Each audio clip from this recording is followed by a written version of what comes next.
Hello everyone and welcome back to my series of video about microservices. In this lecture going to talk about the communication between different microservices and the different design patterns that can be implemented to ensure efficient communication between different parts of my microservices architecture.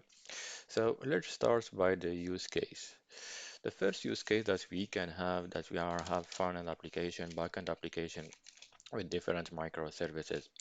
The most direct way to establish a communication between the different parts or to have a direct communication between all the components in the system. Let's say we have a front-end application for an application composed by desktop application and mobile application.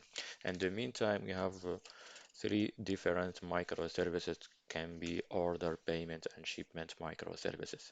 So the front-end to back-end communication will be direct communication. So the front-end application will directly call or request the microservices. So they have to know the IP addresses or the domain name, the DNS of the domain name of each microservices. And when we create new microservices, here we have to update this table or this list of IP addresses or domain names. So this is the first part of the communication. The second part is the communication between different microservices. We can imagine to have a direct communication between them also. So when we start, for example, when we place an order and all the order is information about the order or the process of the order is done, the order is going just to make a request to the payment to start handling the payment, and when it's done, it's going to start, for example, uh, uh, will request the shipment to start the shipment. This kind of communication or direct communication creates a couple of issues. The first one that we have a tangled dependency between all the different components. All my components have to know other components, their domain name, their IP addresses, for example. And the second issue that we have, we're creating cascading failure. Imagine that we have some failure somewhere, one of microservices goes down, so all the process will be blocked because this is synchronous communication. So we're creating a poor performance because we have 4 or 5 steps of communication, and the latency between the different components again goes up because all my microservices are not in the same workload, and maybe they are in different workload, and the communication is made using network communication.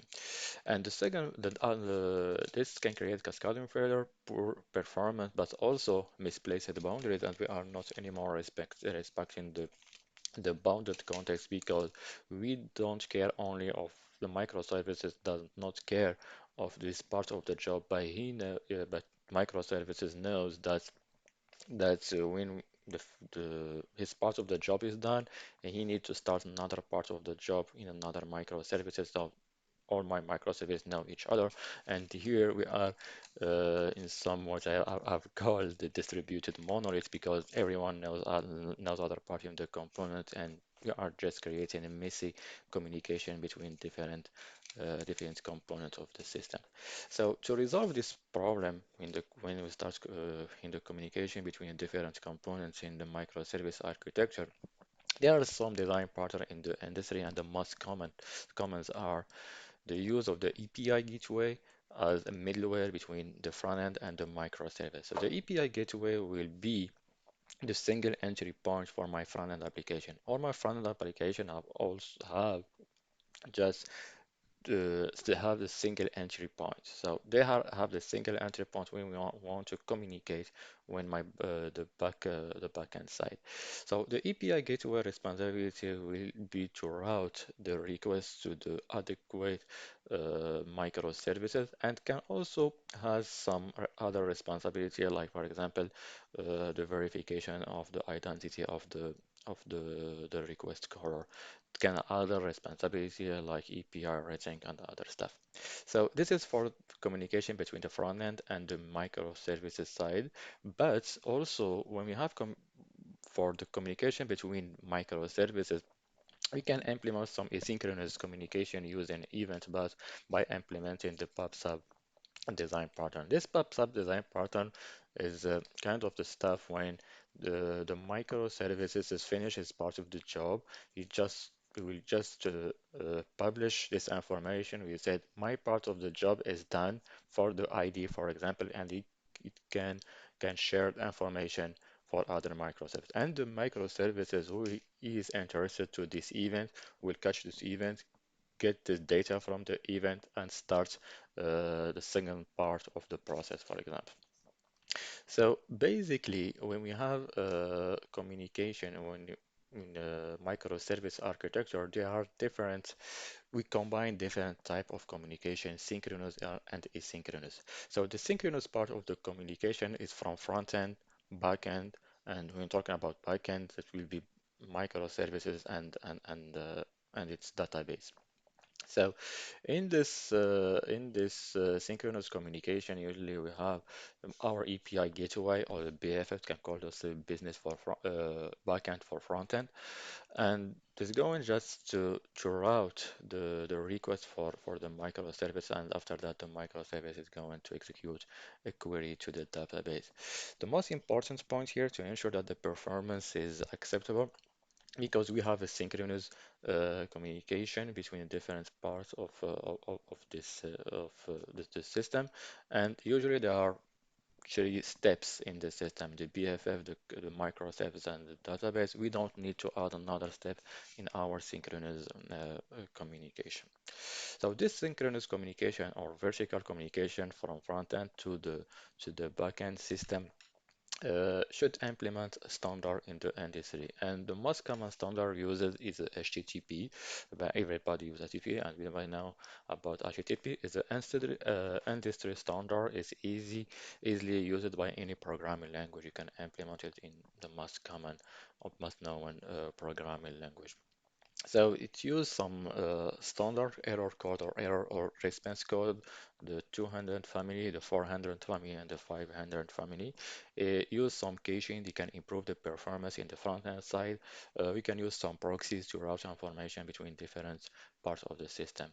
And the HTTP standard use JSON or XML payload that can help us to debug our request and to be easily processed by the front end system. So RESTful APIs, we know that when we have a microservices architecture, we have a service, we have an API. This API is going to expose the business capability, and we have API by microservice. Can have from our example catalog API, order API, and each API will implement the get, post, push, or delete words or method that can help us to retrieve the information, to create the information, to update the information. We should have to use the standard HTTP status code that we talked about and the media type header or the content header to ensure that the data shared between the front end and the back end is the same when we, for example, want to upload a file, a binary file or something like that. This is the synchronous part of the communication that we have in our architecture. In meantime, we have asynchronous communication. The synchronous communication will happen when my microservices have to communicate between each other. Let's imagine that we are placing an order, for example. We have a microservice going to place an order. Okay, we place an order, we check all the information about the order, the customer information, the product information, and all the stuff. So when we place an order, we go to the second step is take a payment.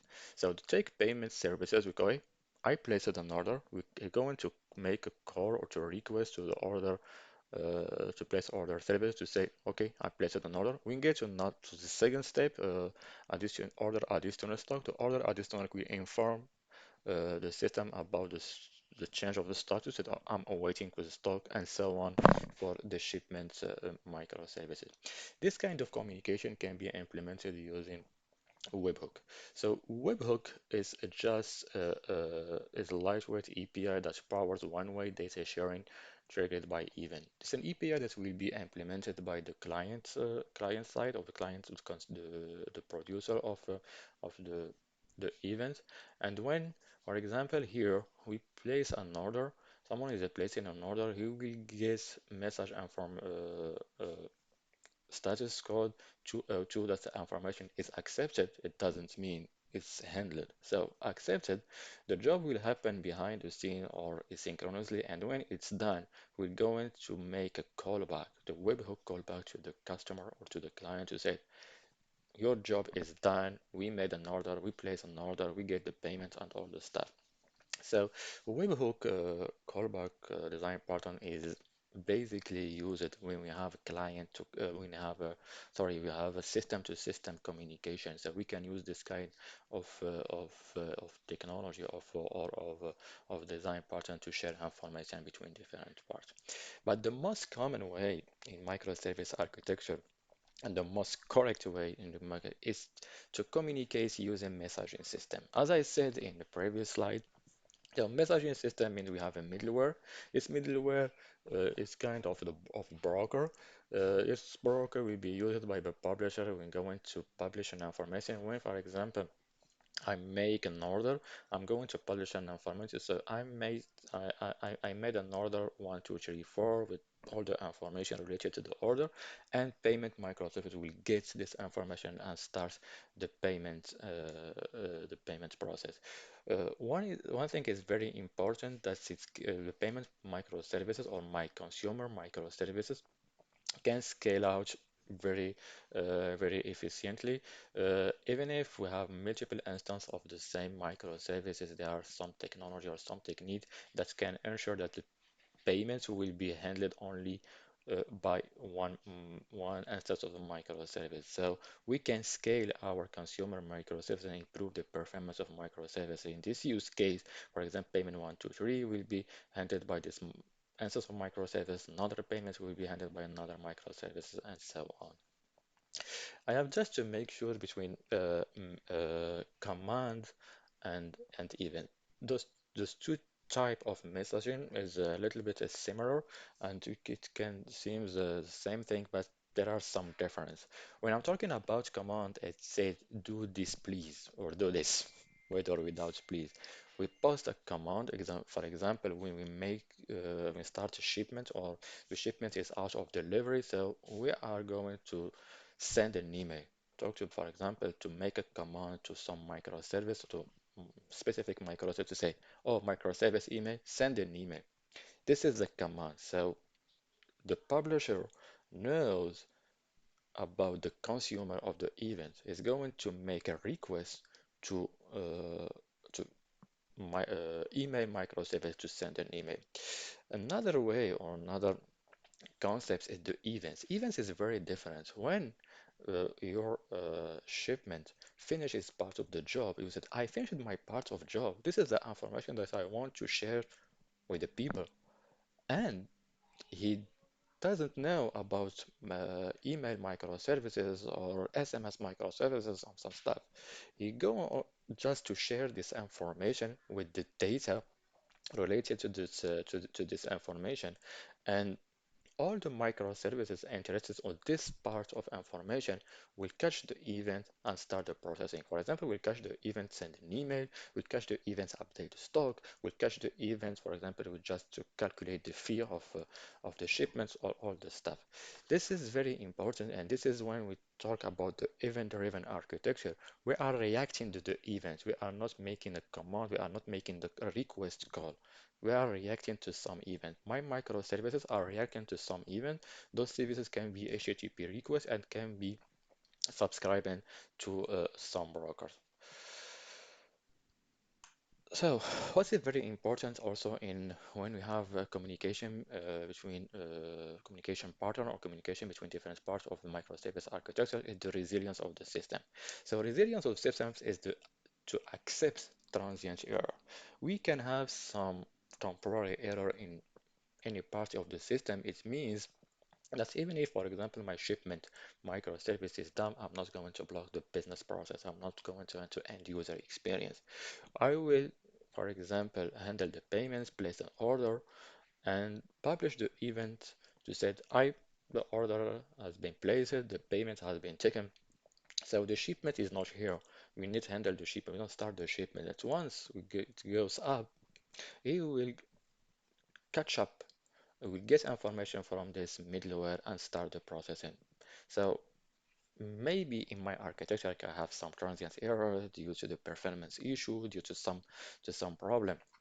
So we'll give the chance to my system to catch up when we have some errors. We need to be aware also about a cascading failure to reduce the number of steps in synchronous communication. We can implement some retries policies, for example, with the back office side, some retries, even if we have some problem. If we made HTTP request and it doesn't work, we can retry because we know we can have some transient error. In the same time, we can implement also to protect our microservices the circuit breaker design pattern. Circuit breaker design pattern is, uh, is very useful to protect your system. It's a circuit breaker, and when your system is facing some problems, let's imagine you are facing some performance issue, so the system is going just to open the breaker to prevent uh, other requests comes to the server. And after timeout is going to check if everything is okay. If it's okay, going to close the circuit. So this use case can be used, for example, when we are facing some performance issue, the time is going to scale out my microservices. We can open the circuit and wait for some time, and after that we can retry with my requests. Uh, and it's very useful in when we are having asynchronous communication between different parts of the system. I want just to mention that. So another way to improve the resilience of the system is to use caching. You know, we are we have, for example, have a shipment microservice. In the shipment microservice, we are, for example, handling addresses for the client. So uh, we know that the address is, for example, a part of the profile microservices, and to prevent making a lot of requests to another microservice, we can cache this information in the shipment side, and we can improve the performance for the application, and we also improve the resilience of the system. Even if my profile microservice is down, I have the image of the information in my side in my cache. So resilient system means that the ability to catch up later. When we have some transient problem, we can catch up later. The ability to have a date later after multiple failure. Imagine that my shipment never goes up. So we need to have some system or some technique in our system to go and to check, for example, the method that have not been consumed, and to analyze those methods that have not been consumed, and to have some process or to business process. Imagine that we place an order, we take the payments, but the order have been never shipped to the end client. So we have to implement this kind of technique in our side to be sure that all my dead letter will be handled by manually or using some automated process. Uh, One thing that you have to also to be aware of is my message can be received out of order because we are using some brokers, and to improve the performance of brokers, maybe my broker have multiple partitions, and we cannot ensure the order of the event. If, for example, you have a consumer and a producer and consumer in your system, and we cannot ensure that the consumer will receive the event in the same order that have been published. So because we have different partition in my broker, we can have order message 2 before message 1, and vice versa. So this is the default behavior of my broker, and depend of the technology of using Kafka, Event Hub, or other technology. So you should to be aware of that, and there are some techniques. If you have to ensure the order, we can have some some configuration to have to your broker. And another part also to be aware of is we can receive multiple items, and that can happen when you scale up or you scale up and you scale down your microservice. We can have this use case. We receive twice the same message, so we have to handle that in our consumer side. I have kind of endpoint handled deployed developed in your consumer microservice. So, when talking about communication, we talk about service discovery. Have different microservice. My microservice can be deployed in different workload. So those workload can be VM, can be anything in containers, and anything in that. What we have to to be aware of when the communication is made between different microservices is going to use IP addresses. Those IP addresses should be managed somewhere.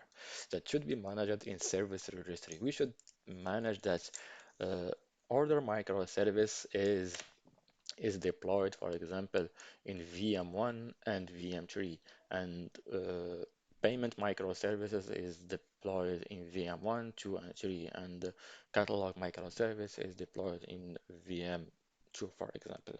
So we should be aware of that, and we have this kind of service registry when microservice going to request another microservice or to request a service broker, we should be aware that the IP address or the domain name of this microservice, and this can be handled in some service registry.